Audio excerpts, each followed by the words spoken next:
करते। महात्मा जी बोले राम ही खिलाते हैं, राम ही जगाते हैं, राम ही सुलाते हैं। उसने कहा अगर हम ना खाना चाहें तो क्या राम खिला देंगे? महात्मा जी तो भाव में डूबे थे। महात्मा जी ने कहा अगर तुम नहीं खाओगे और राम जी को खिलाना है तो डंडे मार मार कर खिलाएंगे। अब बात ठन गई।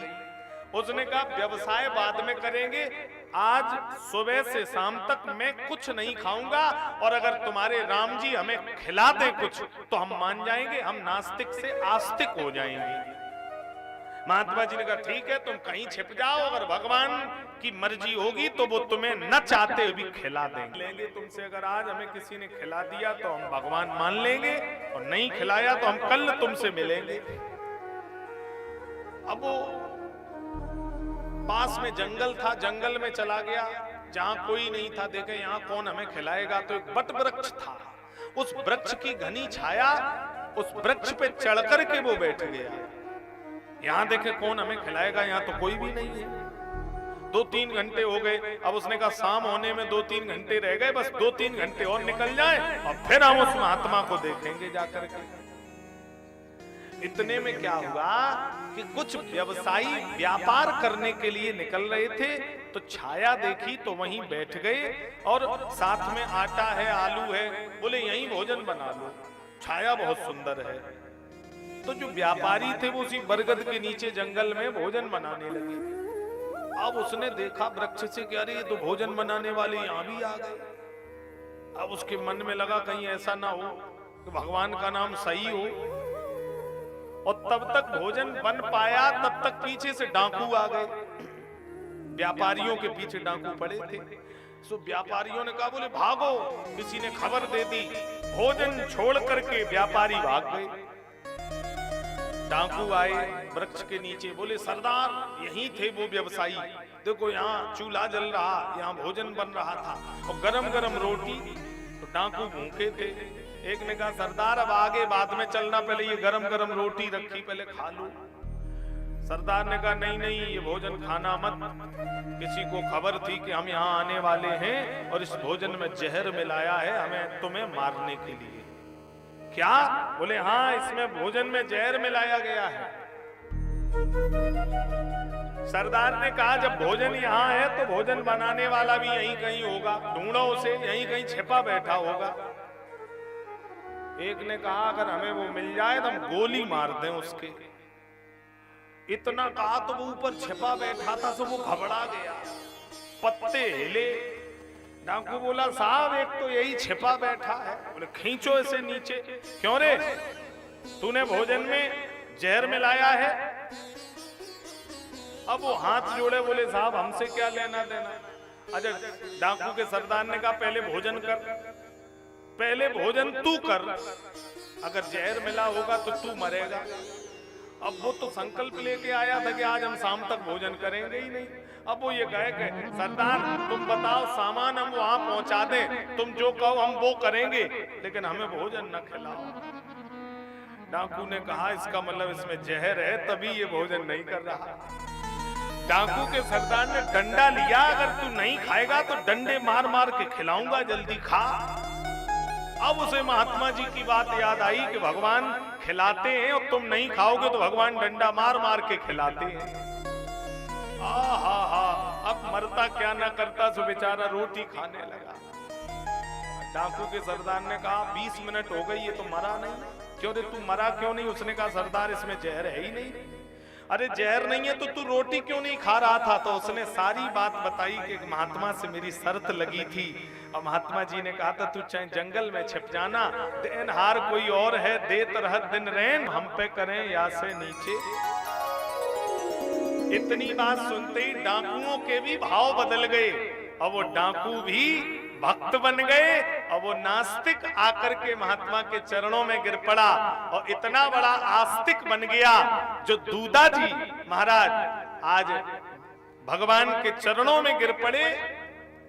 और वो दास मलूका, आज भी उनका नाम लोग जानते हैं, मलूक दास बन गए। इतने बड़े संत जो नास्तिक थे वो मलूक दास के नाम से आज भी जाने जाते हैं, जिन्होंने दोहा लिखा है कि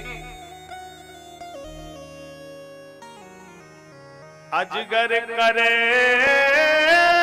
ना चाकरी, पंछी करे ना काम, दास मलूका कह गए सबके दाता राम। सबके दाता राम। हाँ? मलूक दास जी के नाम से आज भी उन्हें जाना जाता है। तो सब भगवान करते हैं, सब भगवान की कृपा से होता है।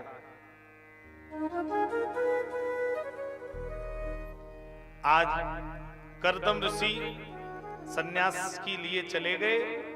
यहाँ देवहूति और कपिल में संवाद हुआ है 8 अध्याय में, सांख्य योग, भक्ति योग, कर्म योग, ज्ञान योग। यहाँ कपिल भगवान से मैया ने पूछा अथैव नरका स्वर्गा इत माता प्रशिक्षणा, स्वर्ग नरक कितने प्रकार के होते हैं और कौन सा प्राणी किस कर्म के द्वारा किस नरक में डाला जाता है, हमें विस्तार से बताओ। तो कपिल भगवान बोले मां, गरुड़ पुराण में 144 नरकों का वर्णन है, भागवत में 18 प्रकार के स्वर्ग होते हैं और 4 प्रकार के नरक होते हैं जो जीव को यहीं भोगने पड़ते हैं। ये जो यहीं भोगने पड़ते हैं ये 4 नरक हैं, 4 स्वर्ग हैं। ये कौन से हैं आप लोग भी सुन लीजिए। 4 नरक बताए गए हैं। मैले कपड़े करज सिर,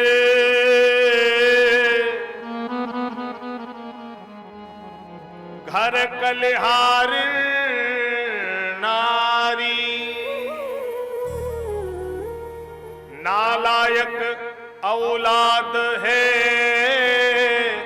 तो नरक के लक्षण 4। मैले कपड़े, शरीर गंदा रखना, गंदे कपड़े पहनना, बिस्तर गंदा रहना, भोजन अपवित्र करना, घर में गंदगी रखना, दरवाजा गंदा रहे, घर की नाली में गंदगी रहे, घर की गली में गंदगी रहे, तो यही स्वर्ग है और यही नरक है। घर साफ रखिए, दरवाजा साफ रखिए, सोने वाले बिस्तर साफ रखिए, शरीर को साफ रखिए। घर के नाली में पानी आपके घर का है तो आप मौका मिले तो अपने हाथ से नाली को साफ भी कर दीजिए, इसमें कोई बुराई नहीं होती है। तो महाराज यही स्वर्ग है, यही नरक है। मैले कपड़े, कर्ज सिर, दूसरा नरक है कर्जा। सिलोंचन वृत्ति से निर्वाह करो पर कर्जा लेने का प्रयास बसवर न करो, चाहे सिला बीन कर जीवन यापन कर ले, लेकिन बसवर कर्जा न ले, ये प्रयास रखा जाए। कर्ज सिर। और घर कलेहारिन नारी, स्त्री घर में कलेसनी हो, पति पत्नी गृहस्थी के 2 पहिया हैं, पत्नी रूपी पहिया मुख्य है। पत्नी चाहे तो घर को स्वर्ग बना देगी और पत्नी चाहे तो घर को नरक बना देगी। तो घर कलेहारिन नारी। वैसे यहाँ की माताएं तो ऐसी नहीं हैं, यहाँ की माताएं ज्यादा झगड़ा अगड़ा नहीं करती होंगी। हाँ, बड़ी सज्जन है, देवियां हैं, सब बड़ा धार्मिक है। हाँ, पति की बात को मानने वाली है घर में। ये हम औरैया के आगे की बात कर रहे हैं, उधर थोड़ा गड़बड़ हो जाता है। वो बात अलग है कि हम औरैया की तरफ जाएंगे तो हम इधर मैनपुरी और एटा का नाम ले देंगे, क्योंकि खाई भली की माई। हाँ, अभी 3-4 दिन यहाँ की माताओं से काम है, कौन झगड़ा मोल ले। तो घर कलेहारिन नारी। अच्छा, लक्षण आपको मैं बता दे रहा हूं, आप लक्षण में ला लीजिएगा कलेशनी माता के लक्षण। सास के बिलो के सिंघनी हुंकार भरे। सास अगर कुछ कहे तो सिंघनी की तरह गुर्रा जाए। और नंद के बिलो के नागिन सी फुनफुनात है।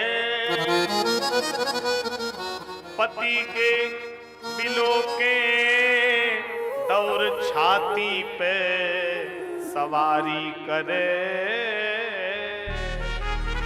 पति कुछ कहे तो छाती पे सवार हो जाए। ने कहू नहीं काऊ को ये में डरात है, झारत बुहारत खात जात, नाही स्वभाव ऐसो नारी को नीको, दास राम जी विचार कहें ऐसे ब्याहे तय तो कुआरो ही नीको। ऐसे ब्याहे तय तो, लेकिन लड़के का विवाह तय हो जाए तो फूले फूले फिरते हो तो हमारो ब्याह। हाँ, लड़का के हाव भाव नहीं मिलते हैं। शादी का लड्डू ऐसा है जो खाए सो भी पछताए और जो न खाए सो भी पछताए। तो महाराज बड़ी विचित्रता, पंडित जी विवाह जब होता है तो सिंदूर की एक डिबिया देते हैं और बिटिया की मांग भरने के लिए कहते हैं। बोले बिटिया की मांग में सिंदूर भरो। तो बिटिया तो रो रही है, माता पिता भैया सब छूट रहे हैं, वो नहीं ध्यान दिया, उसने एक बार में ही मांग भर दी, एक बार में। अच्छा, अब पंडित जी ने समझाया भी कि तेरी मती मारी गई है, तूने क्या कर दिया। तो महाराज पंडित जी ने कहा ये मांग भरने का मतलब है आज तो बिटिया की मांग भरो और आज के बाद बिटिया जो मांगे सो भरो, और हिम्मत हो तो भरो नहीं तो घर जाओ। तो ये मांग भरना बड़ा कठिन काम है। हाँ, फिर जिंदगी मांग भरते ही भरते निकल जाती है। तन की खटका मन की खटका, खटका बीच पड़ा अटका, और जब काल को आए लगो झटका, रह गई मन की मन में खटका। मांग बड़ा खतरनाक महाराज है। तो एक सज्जन मुझे मिले, वो कह रहे थे महाराज हम 20 साल तक मुर्दा रहे। तो हमने कहा जिंदा कैसे भाई? बोले जब शादी हुई तो हम 20 साल के थे, तो ससुराल में कुर्सी पे बैठे थे, पीछे से एक बिटिया आई और उस बिटिया ने हमारे कान में कही जीजा। तो हम समझे आज तक मुर्दा हते, आज हम जी गए। नहीं नहीं, शब्द बड़ा प्यारा है। अगर 80 साल के वृद्ध बाबा से भी कोई कह दे तो वो भी एक बार चारपाई पे उठ के बैठ जाएंगे। तो बड़ा प्यारा शब्द है। बोलो गोविंद भगवान की। तो घर कलिहारिन नारी, नालायक औलाद है तो नरक के लक्षण 4। पुत्र अगर नालायक है, शराबी है, जुआरी है, व्यभिचारी है, तो माता पिता का जीवन नरक हो जाता है। 4 स्वर्ग बताए गए। अन्न पुराना घी नया, घर सतवंती नारी, आज्ञाकारी पुत्र है तो स्वर्ग के लक्षण 4। अन्न पुराना खाओ। पुरखा कहते हैं नया अन्न फायदा नहीं करता, पुराना अन्न फायदा करता है। घी नया कब खाओगे? जब दरवाजे पे दूध देने वाले जानवर का प्रबंध, घर में किचन में दूध दही हो, कुछ ना हो तो सब है, और किचन में 56 भोग हो, दूध दही मठाना है तो ये लगता घर में कुछ भी नहीं है। तो ये स्वर्ग के लक्षण है, दूध दही मठा। हाँ, ये स्वर्ग के लक्षण है। घी नया, घर सतवंती नारी, सतवंती माता हो। अच्छा, सतवंती माता कैसी होती है? देखो, यदि स्त्री संस्कारी है तो गरीबी में भी घर चला ले जाएगी, और गृहिणी घर की अगर संस्कारी और बुद्धिजीवी नहीं है तो बहुत घर में भरा हो फिर भी व्यवस्थाएं उसकी सब गड़बड़ हो जाती है। संस्कारी कैसी? घर में आपने देखा होगा जब कोई रिश्तेदार आता है तो चाय या चीनी खत्म हो जाती है तो कुछ माताएं थोड़ी सी शक्कर अरहर के दाल के डिब्बा में डाल देती हैं, बांध करके थैलिया में। और 4 आदमी एक दिन घर आए, पति ने कहा सुन रही हो चाय बनाकर भेज दो।